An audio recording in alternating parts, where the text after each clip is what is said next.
அன்புக்குரியவர்களே, இயேசுவின் இனி நாமத்தில் அன்பு வாழ்த்துக்கள். இந்த ஆண்டு விவிலியம் அறிவோம் என்ற தொடரின் வழியாக உங்களை சந்திப்பதில் பெருமகிழ்ச்சி அடைகிறேன்.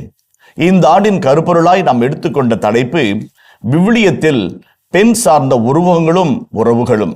தொடக்கத்திலே ஆணும் பெண்ணுமாய் அவர்களை படைத்தார் என்று தொடக்க நூல் 1ஆம் அதிகாரம் 27ஆம் வசனம் சொல்கிறது. ஆனாய் பெண்ணாய் என்று இறைவன் படைத்ததிலிருந்து இரு பாலினமும் இறைவனின் திட்டம் என்பதை நாம் அறிந்து கொள்ள அழைக்கப்படுகிறோம். இத்தொடரின் வழியாய் நாம் காண இருக்கிறது என்ன? விவிலியத்தில் பெண்களுக்கு எவ்வளவு முக்கியத்துவம் கொடுக்கப்படுகிறது, இறைவனின் மீட்பு திட்டத்தில் அவர்கள் ஆற்றிய பங்கு என்ன, அவர்களின் வழியாய், அவர்களின் உறவு நிலைகள் வழியாய், அவர்கள் பால் சார்ந்த உருவங்களின் வழியாய் இறை வார்த்தை நம் வாழ்வுக்கு கொண்டு வரும் செய்தி என்ன என்பது பற்றிய பல செய்திகளை காண இருக்கிறோம். அத்தோடு கூட விவிலியம் காட்டும் பாலின நீதி, ஜெண்டர் ஜஸ்டிஸ், விவிலியம் காட்டும் பாலின சமத்துவம், ஜெண்டர் ஈக்குவாலிட்டி உள்ளிட்ட சின்ன சின்ன இறையியல் கருத்துக்களை இதனோடு நாம் காண இருக்கிறோம். அன்புக்குரியவர்களே, விவிலியத்தின் முதல் அதிகாரத்தில் நாம் காண்பது என்ன? படைப்பு. இறைவன் முதல் குடும்பத்தை படைக்க சிரமேற்கொண்டு முயற்சிகளை எடுக்கிறார். விவிலியத்தின் இறுதி பகுதியில் நாம் காண இருக்கிறது என்ன?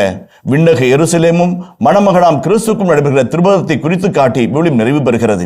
விவிலியத்தின் தொடக்கமும் முடிவும் ஆணும் பெண்ணுமாய் இணைந்த குடும்ப வாழ்வு என்றால் அதில் மிகை கிடையாது. இந்த உலகத்திற்கு நன்மை ஏது என்று ஏதாவது வருவதாக இருந்தால் அது குடும்பத்தின் வழியாகத்தான் வரும் என்று மறைந்த புனித திருத்தந்தை 2ஆம் ஜான் பால் குறிப்பிட்டு சொல்கிறார்.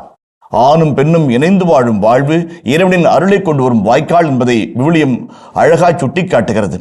இதிலே எந்த வகையிலும் எந்த நிலையிலும் பெண்களின் பங்களிப்பையும் பெண்களின் துணையையும் விவிலியத்தில் நாம் மறந்துவிடலாகாது. இறைவன் பெண்கள் வழியாய் கொண்டு வந்த மாபெரும் இறை மீட்பு திட்டத்தின் பேரருளை கண்டு கழிக்கவும், அதை ஆழ்ந்து உணர்வும், உள்ளத்தில் தேக்கி பெண்மையை போற்றி தாய்மையை தெய்வமாய் கொண்டாடவும் இந்த தொடர் உங்களை அன்போடு அழைக்கிறது.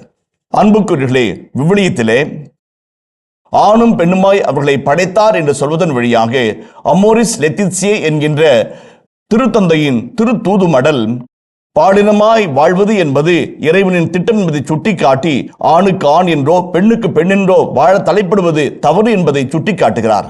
ஒழுக்கம் என்பது தொடக்கத்திலே படைப்பின் முதலே இருந்து வருகிறதே விவிலியம் சுட்டிக்காட்டுகிறது. அதே போலவே தொடக்க நூல் 2ஆம் அதிகாரம் 20ஆம் வசனத்திலே கடவுள் தான் படைத்த எல்லாவற்றையும் ஆதாமிடம் அழைத்து வருகிறார். எல்லாவற்றுக்கும் தனித்தனியே பெயர் வைத்து அனுப்பி வைத்த ஆதாம் தனக்கென்று ஒரு தக்க துணையின்றி தடுமாறி நிற்கிறான். அவனின் முக வாட்டத்தை, முக சோர்வை அறிந்த ஆண்டவர் தன் படைப்பிலேயே ஒரு குறை இருக்கிறதை கண்டுகொள்கிறார்.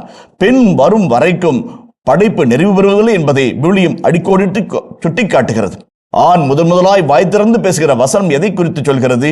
இறைவனை பற்றியா, இறையிலை பற்றியா, ஆன்மீகத்தை பற்றியா? அல்ல. என் எலும்பின் எலும்பும் என் சதையின் சதையுமாய் இருக்கிறவள் மனுஷி எனப்படுவாள் என்று ஒரு காதல் கவிதையைத்தான் மனிதன் முதலாக பேசியதாக விவிலியம் சுட்டிக்காட்டுகிறது. இறைவனின் மீட்பு திட்டம் என்பது ஒரு மாற்று கலாச்சாரம் என்று சொன்னால் அதில் துளியும் மிகை கிடையாது. பெண்ணை சார்பு நிலை மனிதராக கருதிய அண்மை தொன்மை கிழக்கு நாடுகளில் பெண்ணை ஆணுக்கு இணையாக சுட்டிக்காட்டி படைப்பு தொழில் தொடங்கி மீட்பு திட்டம் இறுதி வரைக்கும் பெண்ணை ஒருபோதும் மறந்திடலாகாது என்பதை உறுதி செய்கிறது விவிலியம். அதே போலவே விவிலியம் ஒரு மாற்று கலாச்சாரத்தை கற்பிக்கிறது.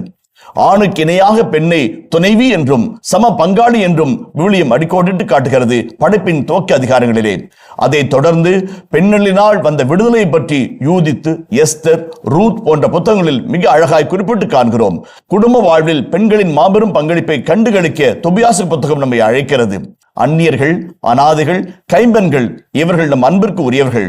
அவர்களிடம் நாம் அன்பும் ஆதரவும் காட்ட கடமைப்பட்டிருக்கிறோம். இது கடமை மட்டுமல்ல, இறைவனின் ஆணை என்பதை திரும்ப திரும்ப வலியுறுத்தி சொல்கிறது இணைச்சட்ட நூல். உலகில் பிறக்கும் ஒவ்வொரு குழந்தையும் இறைவன் இன்னும் இந்த உலகை நேசிக்கிறான் என்ற ஒரு அழகான செய்தியை தாங்கி வருகிறது என்று சொன்னார் கவிஞர் தாகூர். அன்புக்குரியவர்களே, உலகில் பிறக்கும் ஒவ்வொரு பெண் குழந்தையும் இந்த உலகம் இன்னும் வாழ வேண்டி இருக்கிறது என்ற செய்தியை தாங்கி வருகிறது என்று இந்த தொடர் உங்களுக்கு சொல்லாமல் சொல்கிறது. விவிலியம் அறிவோம், இயேசுவின் சிலாய் வாழ்வோம். இயேசுவுக்கே புகழ், இயேசுவுக்கே நன்றி, மரியே வாழ்க.